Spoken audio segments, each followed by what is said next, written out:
Assalamualaikum warahmatullahi wabarakatuh. Perkenalkan, di sini kita dari kelompok 11 yang akan mempresentasikan terkait dokumen rancangan tugas akhir kami. Pertama, izinkan saya memperkenalkan diri. Saya sendiri Helda Nurhani dengan NRP 15 2023-008. Saya Nanda Zalfa Wasila dengan NRP 15 2023-015. Saya Nadia Febi Herliani dengan NRP 15 2023-045. Selamat menyaksikan. Jadi pertama-tama di sini dari latar belakang itu sendiri apa alasan kita membuat project ini. Jadi pertama kita ngebuatnya di sini adalah asma warning app dengan latar belakang yaitu asma merupakan salah satu penyakit pernapasan kronis yang hingga kini masih menjadi masalah kesehatan serius di berbagai belahan dunia. Bahkan menurut data WHO, lebih dari 262 juta orang di seluruh dunia menderita asma dan penyakit ini masih menjadi salah satu penyebab utama gangguan kesehatan serta kematian dini. Nah, tantangan terbesar bagi penderita asma adalah sulitnya memprediksi kapan serangan akan muncul karena banyak faktor pemicu yang beragam mulai dari kualitas udara yang buruk, paparan debu, asap rokok, gas berbahaya, perubahan suhu, hingga kelembapan lingkungan yang tidak stabil. Nah, adapun faktor internalnya seperti aktivitas fisik berlebihan dan stres juga memperparah kondisi penderita. Nah, untuk itu di sini kami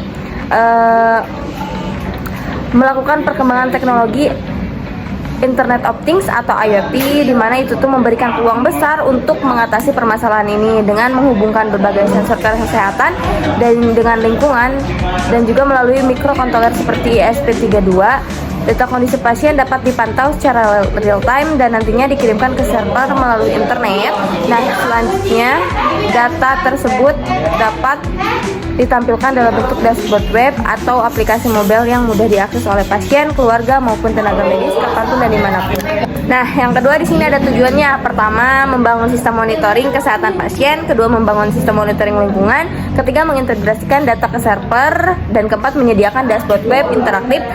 Dan yang kelima, menghadirkan sistem peringatan dini berbasis web dan juga mobile. Selanjutnya, ada pun manfaatnya itu sendiri. Sama halnya dengan yang tadi. Pertama, membantu penderita asma memantau kondisi kesehatannya secara real time, memberikan peringatan diri untuk mencegah serangan asma, terus memudahkan keluarga dan tenaga medis untuk memantau kondisi pasien dari jarak jauh. Ada juga menyediakan data historis untuk analisis medis yang nantinya bakalan ditampilkan di web ataupun mobilenya, dan juga menjadi solusi IoT yang dapat dikembangkan lebih lanjut untuk pernapasan lainnya, penyakit pernapasan lainnya. Dan yang terakhir, mendorong perkembangan teknologi kesehatan berbasis IoT. Selanjutnya di sini saya akan menjelaskan bab 2 yaitu teori pendukung.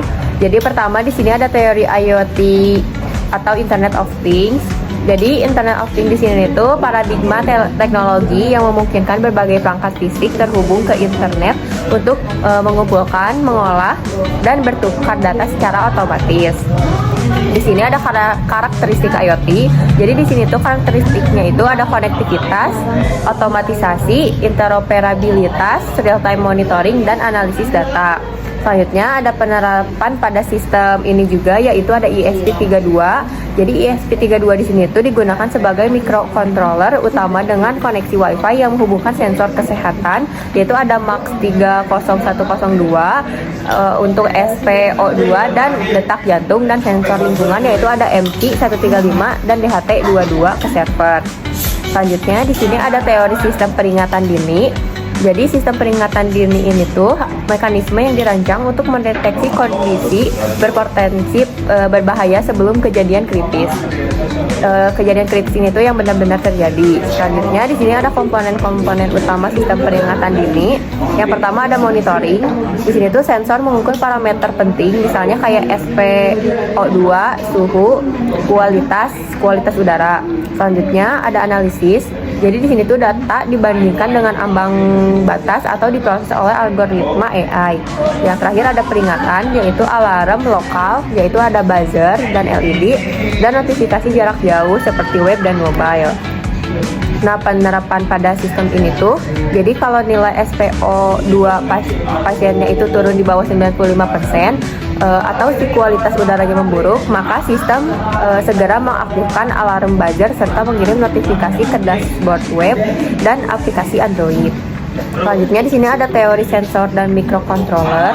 Jadi sensor di sini tuh perangkat yang berfungsi untuk mendeteksi fenomena fisik atau biologis dan mengubahnya menjadi sinyal elektrik yang dapat diproses. Nah, jadi sensor-sensor di sini tuh ada Max 30102, ini tuh untuk mendeteksi detak jantung dan kadar oksigen darah menggunakan teknologi fotoplemografi. Selanjutnya di sini ada MQ135, ini tuh sensor untuk mendeteksi konsentrasi gas berbahaya dan polutan pada udara. Selanjutnya ada DHT22, ini tuh buat mengukur suhu dan kelembapan dengan akurasi yang tinggi. Yang terakhir ada USB32, jadi ini tuh microcontroller yang memiliki prosesor dual core dengan konektivitas Wi-Fi, berfungsi sebagai pusat mengolah dan pengirim data sensor. Selanjutnya di sini ada teori database. Jadi database di sini tuh sistem penyimpanan data yang terstruktur agar dapat diakses, dikelola, dan dianalisis dengan mudah. Jadi di sini ada jenis database-nya. Yang pertama ada MySQL. Jadi ini tuh kayak menggunakan tabel, ada relasi dan ada query SQL untuk mengelola data. Sedangkan di sini juga ada Firebase Real-Time Database. Ini tuh buat menyimpan data dalam bentuk JSON, mendukung sinkronisasi real-time, cocok untuk aplikasi mobile dan web. Nah, jadi penerapan pada sistem itu, semua data sensor seperti SP02, detak jantung, suhu, kelembapan, dan kualitas udara disimpan di database dengan timestamp. Jadi data historis ini tuh digunakan untuk analisis medis, misalnya kayak pola kambuh asma, serta untuk mendukung sistem AI dalam mengenali pola. Selanjutnya di sini ada bab 3, yaitu rancangan solusi. Di rancangan solusi ini ada rancangan solusi umum. Yang pertama, sasaran umumnya solusi yang dirancang mencakup 4 tahapan utama, yaitu input. Input itu data sensor kesehatan berupa kadar oksigen dalam darah dan detak jantung pasien. Data sensor lingkungan berupa suhu, kelembapan, dan kualitas udara. Yang kedua ada memproses. Ketiga ada penyimpanan. Keempat ada outputnya. Di output itu bakal menampilkan notifikasi web dan mobile lewat notifikasi. Terus ada alarm lokal berupa buzzer dan LED. Terus yang terakhir ada rekomendasi medis otomatis berdasarkan analisis AI. Selanjutnya ada rancangan aplikasi Android-nya. Yang pertama itu ada dashboard utama menampilkan status kesehatan pasien dan kondisi lingkungan. Lalu halaman detail berisi grafik tren kesehatan serta riwayat data sensor. Lalu notifikasi push untuk memberikan peringatan dini jika kondisi pasien memburuk. Yang kedua ada prototipe awal aplikasi, yaitu dibangun menggunakan Android Studio, terbangun dengan server melalui Firebase atau REST API, dan menampilkan grafik real time dengan library seperti MPA Android Chart. Selanjutnya ada rancangan database. Nah, dari rancangan database ini yaitu dari sensor, lalu dari sensor itu ke ESP32, selanjutnya server backend dan ke database. Selanjutnya di sini ada prototype IoT. Nah, di prototype IoT ini terdiri dari perangkat kelas utama, yaitu ESP32, yaitu untuk microcontroller utama dengan konektivitas Wi-Fi. Lalu ada sensor Max 30102, yaitu untuk mengukur kadar oksigen dan detak jantung. Selanjutnya ada sensor DHT11 atau DHT22, mengukur suhu dan kelembapan lingkungan. Lalu ada sensor MQ135, yaitu untuk mendeteksi kualitas udara dan gas berbahaya. Dan terakhir ada buzzer dan LED, yaitu untuk alarm lokal peringatan dini. Selanjutnya ada sistem AI. Sistem AI yang kita gunakan yaitu reasoning atau penalaran.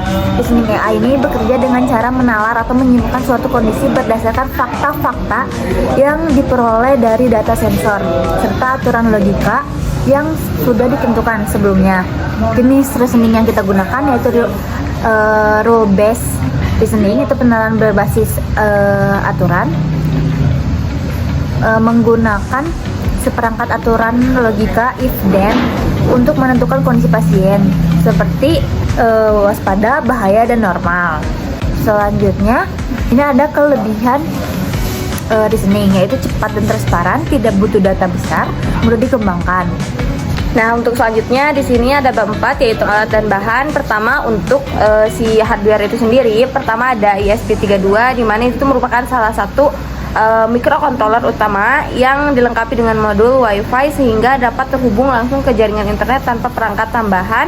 Dan untuk perannya itu sendiri dalam proyek ini menerima dari si sensor, melakukan pemrosesan awal, kemudian mengirimkan data ke server melalui protokol HTTP atau MQTT.